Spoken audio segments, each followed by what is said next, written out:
Hey, what's up, everybody? So I'm coming to you today with the number 2's update. So these are all the number 2's in every division from 122 all the way to heavyweight. That's 12 different divisions, so 12 different fighters to talk about. Again, just giving you guys quick updates on each guy so you know what the biggest names in the sport are doing.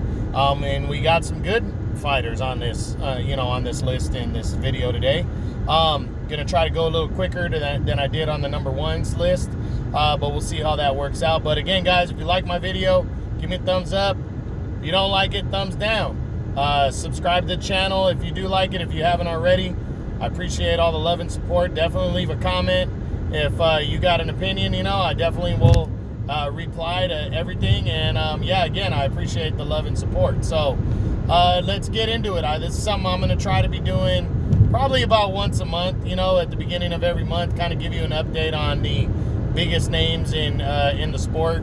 And, pretty much my top 5 guys in each division, those are majority of the biggest names in boxing. And try to show some love to them and let you know what's going on and what those guys have coming up and all that kind of deal. So let's jump into it. We start at 122 pounds at super bantamweight. And we're going to look at the number 2 fighter there, which is undefeated WBC champion Luis Nery. Well, Nery, he's supposed to be close to finalizing a fight. That's the latest news that I heard.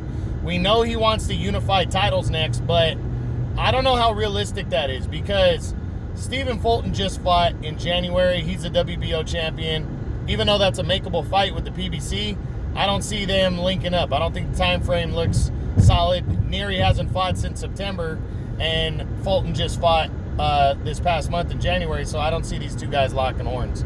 The WBA and IBF champion, that's Mirajan Akhmadiev. It looks like he's about to sign on and take on his mandatory IBF number 1 contender, Ryosuke Iwasa, next on March 13th, so it doesn't look like that's happening. If they want to consider it a unification against regular WBA champion Brandon Figueroa, that's an easy fight to make. They're both undefeated. That would be a great matchup. But again, I don't know how likely that fight is. So I don't think so. Usually the other 3 governing belts haven't been looking at the WBA regular championship as a legitimate belt when it comes to unification. So I'm leaning towards that fight's probably not going to happen between those two. So, realistically, I still believe it's going to be Daniel Roman as his next opponent, Luis Nery's next opponent. He's a former champ.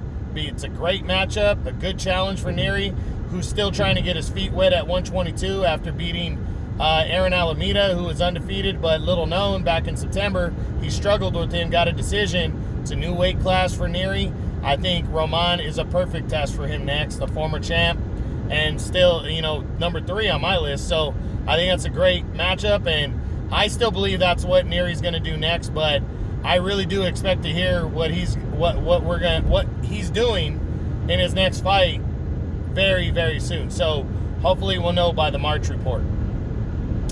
Next, the next number 2 we look at is in the featherweight division, 126-pound featherweight division. He is the undefeated and now former IBF champion, Josh Warrington of the United Kingdom.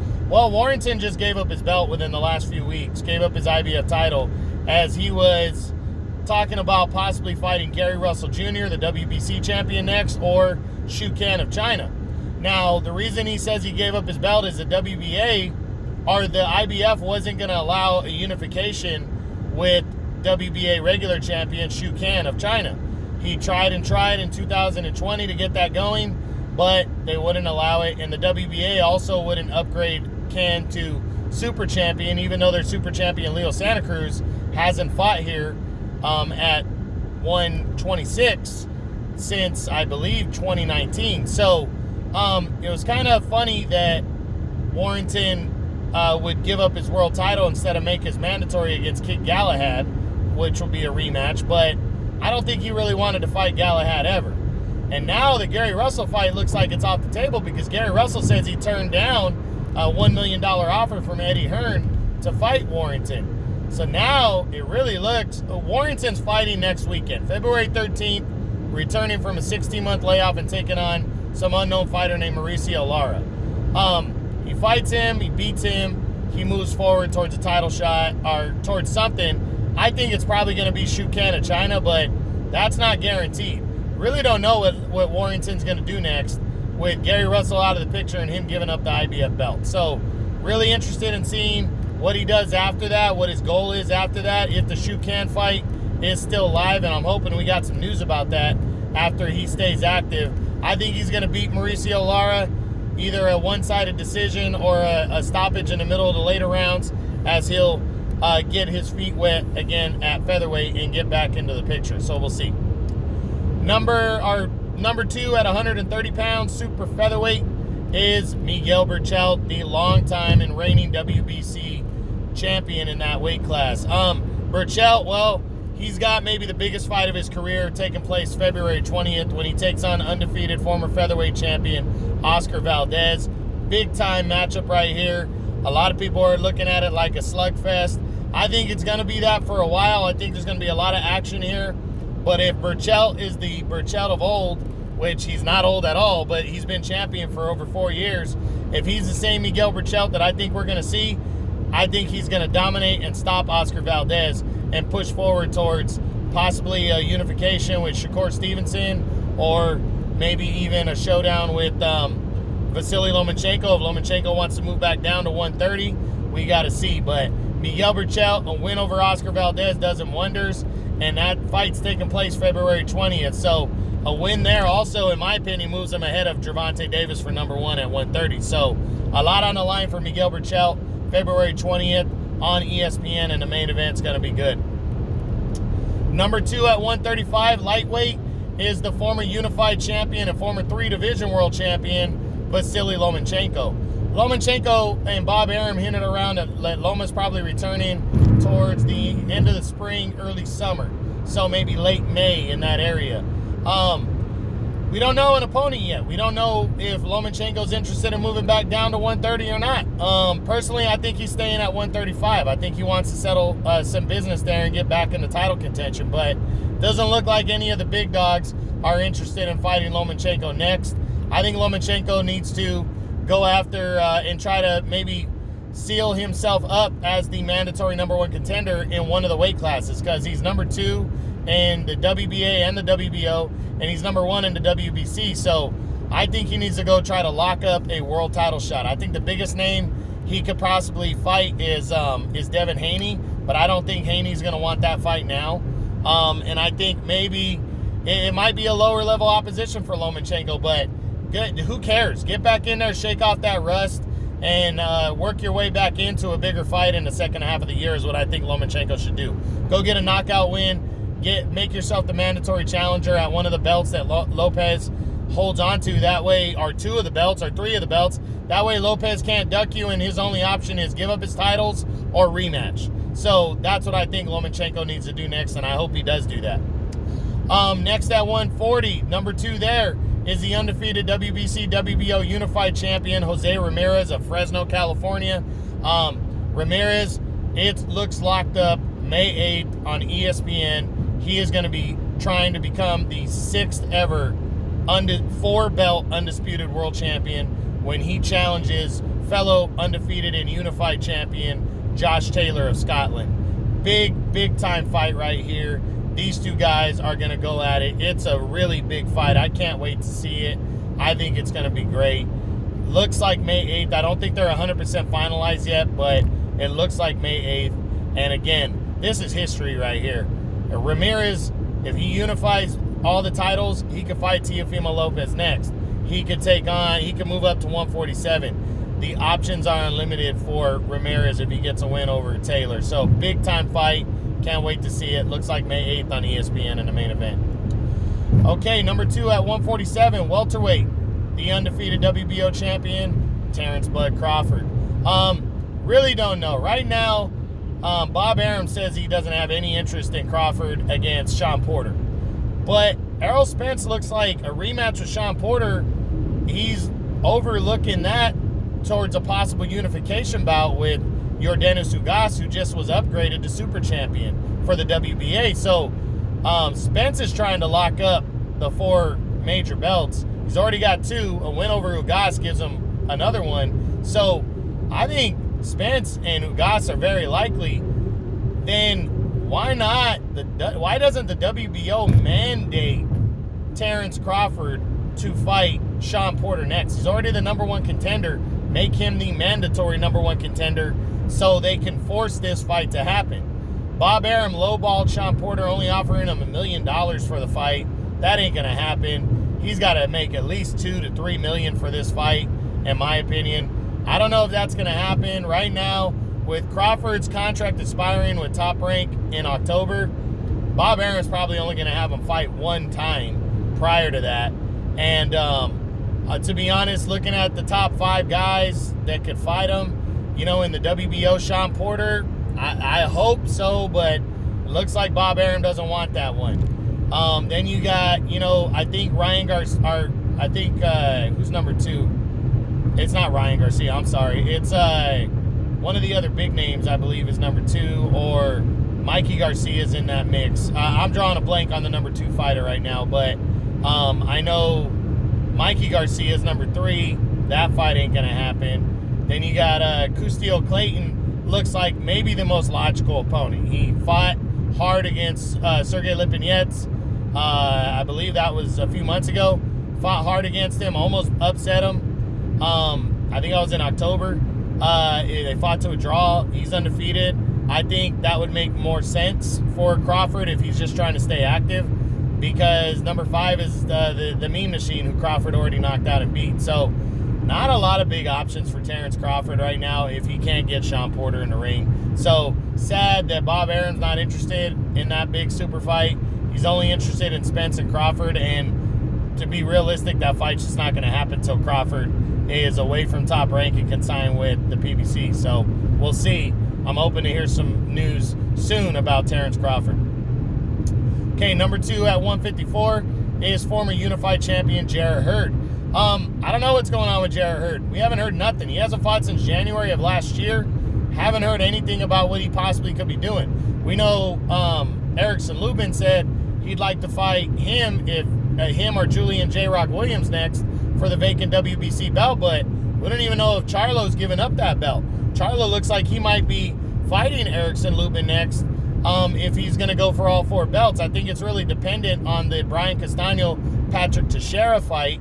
If Castano wins, then all 4 titles at 154 belong to the PBC, and Charlo might end up fighting Erickson Lubin in a mandatory defense, and then moving forward towards an undisputed title fight with Castano. What does Hurd do then? I think we have to wait for Charlo for everybody else to fall into place, but not a lot of guys are signing up to fight Jarrett Hurd. And I'm going to throw this out there. I think it's possible he moves to 160. And I'm going out on a limb. I think it's possible him and Jamal Charlo lock horns, because Charlo doesn't have a lot of options at 160. We'll get to that in a few minutes, but these are 2 kind of avoided fighters.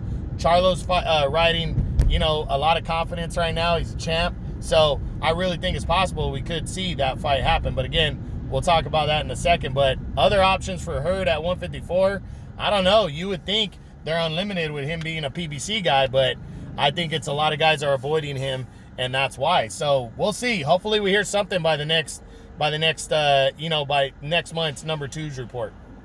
The next number 2 is the undefeated WBC middleweight champion at 160, Jermall Charlo.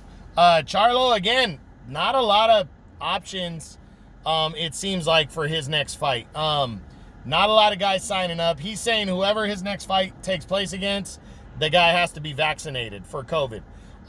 But, that's all fine and well, but who's on the list? If it's not Chris Eubank Jr. at 160 next, I don't know what he could be doing next. That's why I said I think possibly Jarrett Hurd could happen, because Hurd might want to move up to 160, but I'm just throwing that out there. Charlo, he might just end up fighting some nobody. I know Maciel, who's kind of a little known middleweight, has thrown his name out there for Charlo, but if Charlo wants to fight a big name fighter, I think he needs to try to force the Chris Eubank fight, or he needs to take on a guy like Jarrett Hurd if Hurd's willing to move up. But I want to see him do something. And, I don't want to see him fight nobodies after the win over Vasyl Lomachenko. I want to see him fight somebody good. So hopefully we know something by the next number 2 report. Number 2 at 168 is former 2-time middleweight champion Daniel Jacobs. 168 is super middleweight. He's fought twice at super middleweight now. Really don't know what he's going to do next. We know he's a promotional free agent. I haven't heard anything about what he possibly is interested in next. Personally, I want to see him go after a big fight, but I don't know how many big fights are optional in the first half of the year for him. We know Canelo is tied up. Looks like he's going to fight Billy Joe Saunders. That was a fight that Jacobs was hopeful for. He's not going to get it now against Billy Joe. I don't know if he's going to go back and sign with DAZN or he's going to sign with the PBC, but there's not a lot of fights out there with any governing body at 168 that makes sense right now.